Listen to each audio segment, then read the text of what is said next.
following folks for joining us here today. Gary Lester, Vice President of the Villages for Community Relations. Want to thank him and the Villages for all they've done over these many months to really protect their residents. Dr. Jeff Lowenkron, Medical Director of Villages Health. Dr. Robert Riley, Internal Medicine for Villages Health. Of course, we have Jared Moskowitz, the Director of the Florida Division of Emergency Management, and then Dr. Rita Smith from the Florida Department of Health. I announced last week that Florida was going to be receiving large shipments of a new rapid test done by Abbott Laboratories called the Binex Now test. It's a test that delivers results in 15 minutes or less.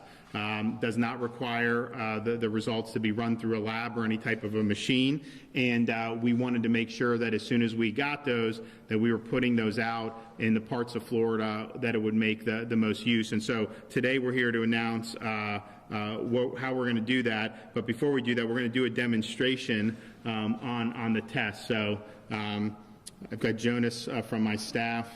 If he tests positive, he can't fly back to Tallahassee with us, so hopefully he's good. But it's a very simple test to administer, and like each box will have individual packets that have these in it. It has the reagent, which you'll see is being administered. So the reagent is applied. They do two, and these are not the real deep like almost hit your brain type. These are just in the nostrils, both nostrils. You'll see they'll put it in here, close it, and then you get the result. So it's a really interesting technology that they're doing.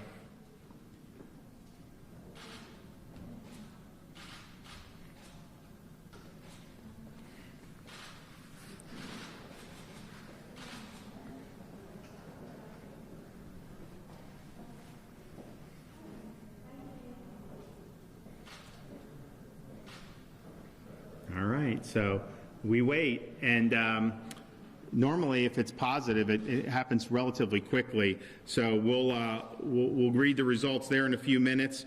But when we were given the ability to do these tests, we wanted to really focus it on our senior citizens, because as we know, there's a radical difference in the effects of COVID-19 based on age group. Underlying health conditions a big factor too, but if you look above 70, the survival rate is about 94.5%. If you look at under 50, it's 99.9%. And so we really believe focusing protections on the folks who are most vulnerable to disease is our top priority. And so when we got the initial allotment, and we're going to be getting 400,000+ a week that we're going to continue to be distributing, we wanted to focus on two main areas as it relates to senior citizens. One, continue what we've been doing with long-term care facilities and nursing homes. The federal government has actually sent the Binex Now test directly to about 800 nursing homes throughout the state of Florida. We have over 4,000 total long-term care facilities, and so we are sending these tests to the remaining roughly 3,200 long-term care facilities. And of course, that could be used to continue with the screening of the staff, which if you do regularly, you may be able to pick up an infection and prevent it from spreading. But also now that we have visitation back, we have not required tests in order to have visitation, because our view is you can mitigate and you have the PPE, and to say someone gets a test and then they get their results back 48 hours later, well, that may be accurate from when they took the test, but we don't know what's happened in the 48 hours. So we said, let's mitigate, focus on things like PPE, doing some of the basic things. But even though it's not required, now that you have a 15-minute test, this can also help visitation in our long-term care facilities. And so they'll have the ability to do that as they see fit. And again, using this new technology in a way that is protecting our most vulnerable and saving lives is really the key. But we also understood, as important as our long-term care facility residents are, because if you look, not just the age, but if you look at 70+ in those facilities are much higher risk than 70+ who would be living independently and not need that type of assistance. There's a big difference there. but we also wanted to help the broader senior community. And so we went and are looking at all the different senior communities throughout Florida, like the Villages, and we're sending these to facilities like that. So you have the Villages, you have places like Sun City Center in the Tampa Bay area, Century Village, all those complexes in southern Florida, places like On Top of the World in Ocala, and others. We believe that this will help give them more tools to be able to protect the residents who live there. So we're excited about this. We think it's something that can really make a difference. So of the 400,000 tests for this week, and we're going to be getting these every week, we have 100,000 for long-term care facilities and 180,000 for all these senior communities. Again, that's just 1 week's worth of stuff. But we also know there are other communities, senior communities, that may want these. We have some that express an interest that we were able to identify, but we think that there's probably many more. And so if you do not have, aren't on the agenda to get one of these by next now, but you'd like it, you can actually send an email to Rapid Test for Seniors. Again, that's Rapid Test for Seniors at em.myflorida.com. Again, Rapid Test for Seniors at em.myflorida.com. You'll get an automatic reply that leads you to a survey where you can fill out your community's information, including a point of contact. And the way we view these as important for senior communities, one, it can help provide an ability to get quick test results. If you're doing some type of event amongst the seniors, and maybe they want to have that option when people come and visit their family, you'd have an option to be able to have a quick test result. And again, the tests aren't the end-all, be-all. Doing the basic mitigation, the sanitation, staying home if you're sick, all that's still important. But it's an additional tool that can not only help identify virus and obviously keep it out of some of these communities, but also affirmatively allow seniors to be able to live and enjoy life and have the confidence that they can do that. So we think it's really, really important. We also have, in terms of the initial allotment, we have 60,000 tests that are going to be sent to our school districts throughout the state of Florida. And this will be for any student or teacher who develops symptoms and needs to be tested. What we found is, I think most are doing a good job of, if a student's sick, they're staying home. We do have all this on the internet now, so you still can keep up with your schoolwork. But if a student is either sent to school that's sick or becomes sick in school, you take the student out, isolate them, but then if you can get a 15-minute test and you get the negative, then you don't have to worry about isolating some of these other students. And I think what we found is there have been students that have been forced to isolate who are healthy. And I think healthy quarantining is not effective. It's not something that we want to see done on a large scale. So these tests really give you the ability to take that off the table. If you have somebody that's symptomatic, but is negative, then clearly you got to continue going on. So we want to keep as many students in the classroom as we can. We're also sending 60,000 to some of the sites that the state helps run, some of the test sites, like at the Orange County Convention Center, and those will be in operation sometime this week. So we've had some rapid testing going on already at some of these sites. Now every site will have 15-minute rapid testing. So we think that that's good. People, remember, when this all started, well, first of all, when it all started in February, I mean, the CDC actually took all the tests back. So we were in a situation, it's very hard to even get anybody tested. Then you had to send it to Atlanta. It took 5 days to get the results. We beefed up the testing capacity. When we saw the spike over the summer, you had huge numbers of people getting tested. A lot of these, this was not just in Florida, this was all over the country, but particularly the South. So you saw huge backlogs in some of these commercial labs. So you had some people that were getting tested, they get their results back a week later. Well, that's not really helpful in terms of isolating or knowing what's happening. And so I think this technology is really, really good. I think it'll be able, you could get your result, you could just wait and get your result before you even leave. And I think that that's good. The rapid that we have had at some of these sites have been very popular, and so this will spread it out. It's also going to save the state a lot of money. I mean, these PCR tests cost $100 a pop. Granted, we do get some reimbursement. We can use CARES Act dollars for it, but we're getting these rapid tests for free. Federal government has given to us for free. So basically, the cost of the state is whatever it takes to administer the sites, and then you're able to go from there. So there'll be 60,000 there. So the total, 180,000 for our senior communities like the villages, 100,000 for our long-term care facilities, 60,000 for school districts, and 60,000 for state testing sites. And this is just the first week. We're going to continue to be getting these as we go. And so that's why it's important, if you do have a senior community, if you're in a community and you would like your community to have this, just have them do the rapid test for seniors at em.myflorida.com, and we look forward to working with folks on this. So this is, I think, an important step in continuing to really do all we can to focus protection on our most vulnerable residents. And I think that the villages have shown that you have to have a sustainable approach to this. You can't just say that people can never leave their house. That's not viable. That causes a lot of problems as well. And so what the villages have done is, they've put out guidance. They've had a lot of things going, like golf and all these other things. I think Gary said they just did one of their outdoor events. So it was the first time yesterday that they did that. Now they're still going slower on some of the big indoor events, which makes a lot of sense. So they've really empowered their residents, provided the guidance, kept away from certain things that may be riskier, but provided a lot of avenues. And I think this test will help with seniors to be able to continue to do a lot of the things that they want to do. And we're mindful of how the isolation has played on so many.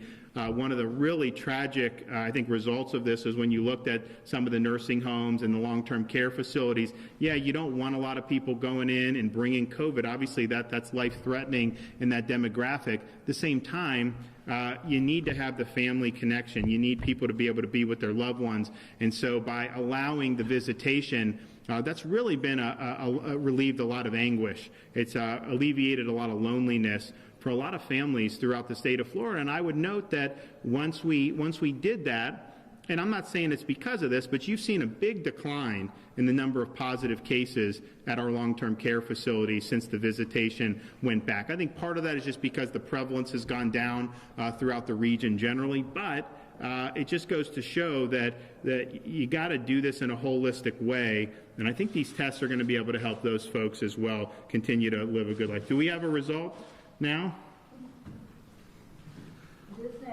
Negative. All right. So he gets to come back on the plane tomorrow. But it really is that simple. I think that they will be able to do where if someone just wants to get swabbed and then leave, they will then get the result, I think, within the hour, which will be really good going forward. So I want to thank Jared Moskowitz for making this happen very quickly.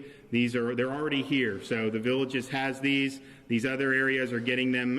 If they haven't gotten them already, they'll be getting them today. And then our test sites hopefully will be up and running with these very, very soon. So Jared, you want to come up and say a few things?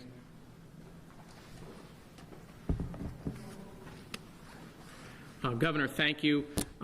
First, let me thank the folks behind me at the villages and everyone that we've worked with since early March. Obviously the villages is someplace we've been to time and time again since the pandemic began, but the folks here have really done a tremendous job. This was a place, obviously, that we were extremely worried about, and because of the hard work of the folks behind me and many more here to make sure that the folks here could be safe and that they would have the resources that they need. And so, that's a real success story among what's been going on with the pandemic. So, from day one, the division has been extremely aggressive to make sure that the residents of the state of Florida have all the resources they need under the governor's direction. And so when there were no COVID tests in the very beginning of this, we made sure that we got COVID tests on the open market. When there were no swabs then available to collect the samples, we made sure that we were able to buy swabs from around the world and bring them here to the state of Florida so that we could do testing. At over the 60 state-supported testing sites, we've done now 1.7 million tests, and we've done more testing per capita than almost any other state in the country. When we saw the spike happening in nursing homes, under the governor's direction, we instituted a 90-day testing program and conducted 1.2 million tests in our nursing homes and ALFs. It was the largest testing logistics mission in the country, in 4,000 facilities happening simultaneously. When hospitals needed help, the division helped move personnel, medical personnel, doctors, nurses, respiratory therapists into those hospitals, over 2,500 medical personnel, so that not only for personnel that they needed, but also to give doctors and nurses that have been working this pandemic since the beginning a little bit of a rest. And so that proved to be a successful model. We have distributed 70 million masks, 22 million gloves, 7 million gowns, 2 million face shields out to the public sector, to the private sector. Just recently, we made sure that Secretary of State's offices, the Supervisor of Elections offices had PPE for the upcoming election. And for school reopening, we've sent out 9 million cloth masks, adult and children masks, to all of the school boards around the state so that they could have the PPE for school opening. We also wanted to make sure that local governments had the resources, the financial resources that they needed. COVID's just not happening in a vacuum. We've had other disasters that have happened here, and a lot of local governments have dollars that they're waiting for reimbursement. So since January of 2019, the division has sent out $3 billion in reimbursement, $750 million of that since COVID-19 happened. And we're ready for the vaccine. Because we didn't want to be competing against everybody like we did with PPE in early March, we've already gone out and purchased 5 million syringes, 5 million Band-Aids, 5 million alcohol swabs. Those are in the warehouse ready to go. And so, we'll make sure that these tests, these new Binax Now tests get out because of the ease of the packaging and the light of weight. A lot of this is literally going to go through UPS, FedEx. It's going to go through the mail, which is going to make this very easy to keep the ongoing distribution flowing. So we'll watch to see, obviously, what the burn rates are, and we'll make sure that we're keeping up with that. And so, as the governor announced, for those senior centers, send that email in. We'll make sure that we collect the data. We'll make sure that we're responsive. People can always reach me if they feel like they're not getting the attention they need. But we want to make sure that these tests get out and they get used, and we'll make sure that that happens. And by the end of the week, I expect to see all of these tests at our testing sites now, all our state testing sites. So folks will be able to get a rapid test, which will dramatically increase everybody's wherewithal and to take the requisite steps they need to take in the event they have a positive. Governor, thank you. And we're also, we have had, as I mentioned, some of the other rapid tests that have been going, but that's things that we had to pay for, which we were willing to do. We're going to continue using that. I think the contract is another, week or two. And then we'll be able to totally phase that out because we already have these here. So we'll save money on not having to send to the labs. But then even the rapid tests, we'll be able to displace what we're doing with this. So you're talking about, with all the testing, you're talking about probably tens of millions. Would you say tens of millions of dollars in savings for the state of Florida?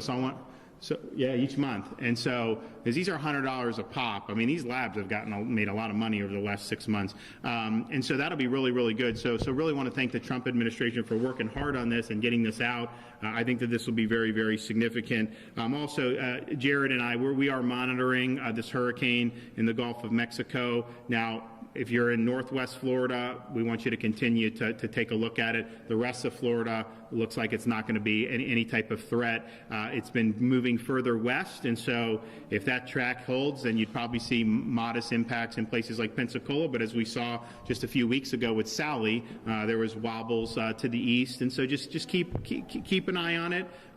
Listen to your folks on the local level and heed instructions. But it's not something right now. We think it's going to be a really significant hurricane, but it looks like it's even tracking west of New Orleans. But we'll see. I think in the next 24 hours, it'll be important to see whether that track solidifies or not. We take some questions. Governor, you mentioned that the village is starting to reopen at the town square. We've seen some images in the local paper that no masks are being requested. Not many people in our most vulnerable here in the village were wearing masks last night. What message did you send to the population here who you just said for the most vulnerable?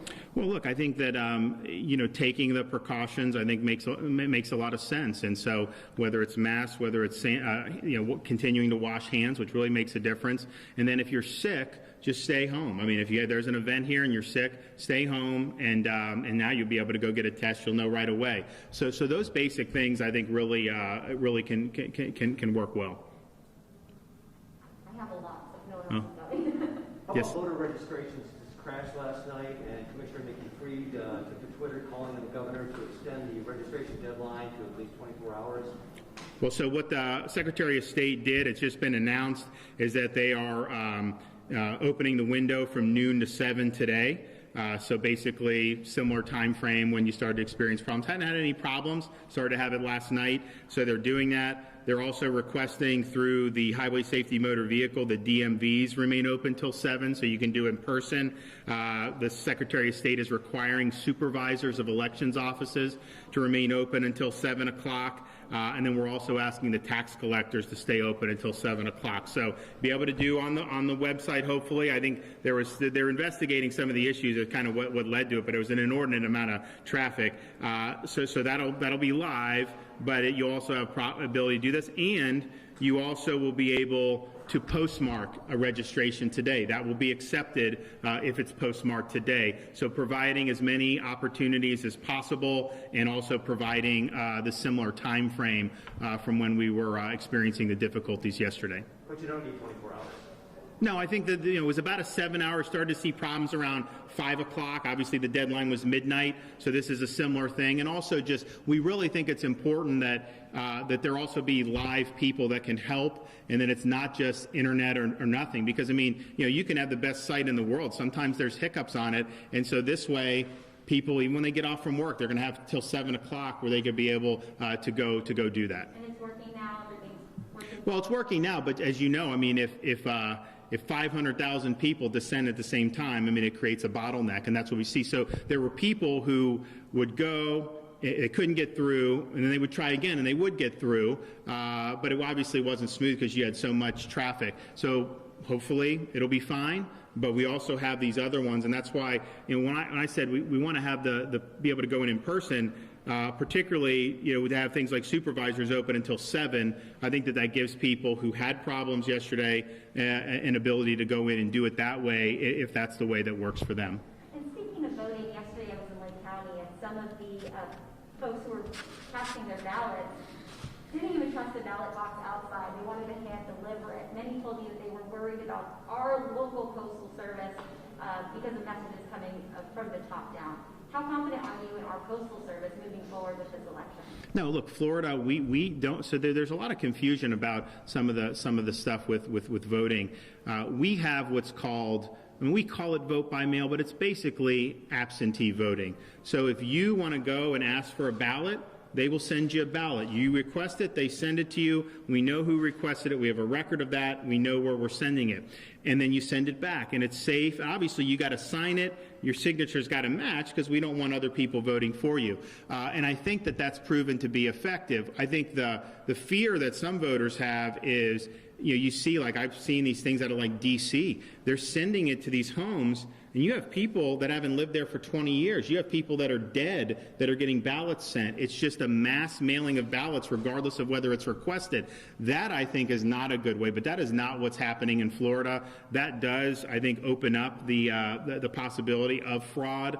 But when you're specifically requesting it, they're writing your name on it, they're sending it back to you, you should be in good shape. And I think that it's worked well here. We obviously are going to see more mail voting than we have in the past. And I've told Laura Lee to make sure all those folks are ready to handle that and process that. Fortunately, in Florida, we're allowed to process the ballots as they come in once the window starts. There's some of these states, they're not allowed to even start that until the polls close. Well, that's going to take forever to be able to count that. So if we had to wait, man, we'd have millions of ballots that would just be sitting there. So all those ballots will be counted, will be either verified and counted by the time the polls close, except for the ones that come in at the very end. And so I think that that will make it much smoother. So yeah, people should have confidence. Send in the ballot back. We're not just sending out ballots to everybody under the sun. We're not sending them to dead people. And actually, I think you saw, I think in Manatee County, you had a guy that requested a ballot for a dead, maybe it was a spouse or someone in his family, and they caught him. And just people should know that the integrity of this is important. If you engage in that type of business, funny business, you will be held accountable. And so we do the vote by mail for a reason, because it is convenient for people. We've got a lot of folks who split time between Florida and other places. And then now with coronavirus, I personally think going into a polling place is totally safe, but some may not feel comfortable. They can do it. And that's what it's there for. It's not for people to try to game the system. Governor, back to the rap test. You speak like this is a game changer for Florida here on development for residents. Can you speak to your confidence in the accuracy of these, just to give that reassurance? People may think taking the labs out of the equation may be concerning, and it seems you have high confidence in So here's the thing with all this. None of these tests are 100%. It's just the reality. None of it's foolproof. What I think this test will do is, if you have live virus, it will pick it up. And if you're positive on this, then you can know that not only have you been infected, but you're actually carrying the virus at that point. Some of these lab-based PCR tests, as we've seen, they can pick up the dead viral fragments for weeks, sometimes months, after the infection.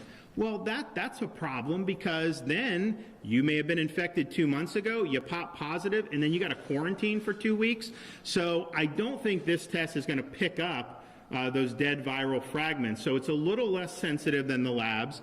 But for me, I think some of those lab tests have been too sensitive. I think they've overshot some of these. And look, I mean, at the end of the day, in and of itself, is that necessarily a bad thing? No, but if it's attached to quarantining somebody who's not infectious, that's a big problem. And I think what the research has shown is, once you get infected, it kind of spikes up with the infectiousness, and then it really trails off. But you're not infectious for 14 days.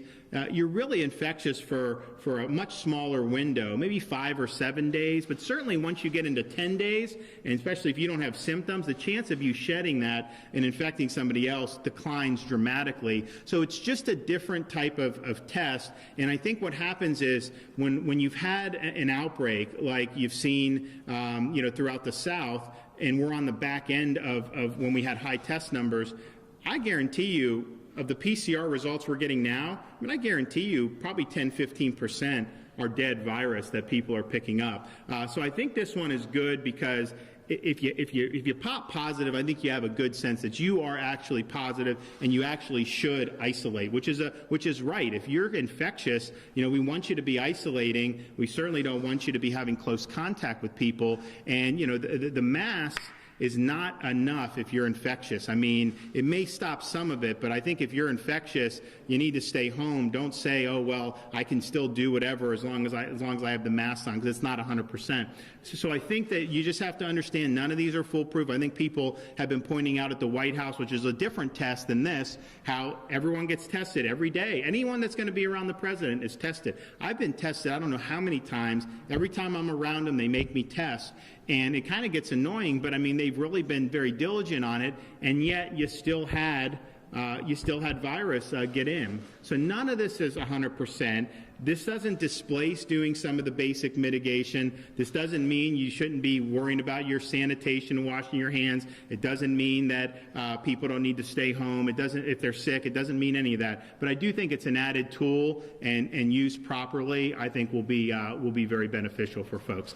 Okay, well, we look forward to coming back very soon as you guys start to do more events. We want to come be a part of it, but really appreciate, I think, the villages and kind of how they've approached this. I think they've approached it from a way that was really evidence-based and rooted in the idea that whatever you're doing really needs to be sustainable. And so I think you've seen more golf rounds probably than you guys have ever had. So they're doing things which is healthy for them to do, and they're doing all these things while also keeping their safety paramount. So hats off to you, and I know we've had a lot of other communities throughout the state of Florida that have been doing the same. As we roll out more communities to send tests to. We'll obviously be letting the public know. We do want people to contact at the email address that we mentioned if you want it. And then if we do expand it in other directions, we'll be sure to let you guys know as well. So thanks a lot. Appreciate it. Governor, do you expect Trump to go back in Florida, and you're looking forward to that, or anything you can say about the event? I don't have any firm details, but if I were a betting man, I'll bet you'll see him very soon in Florida.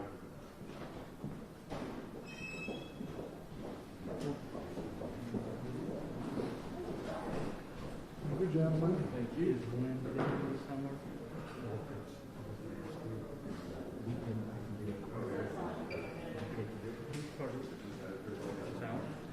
No, look, that's up.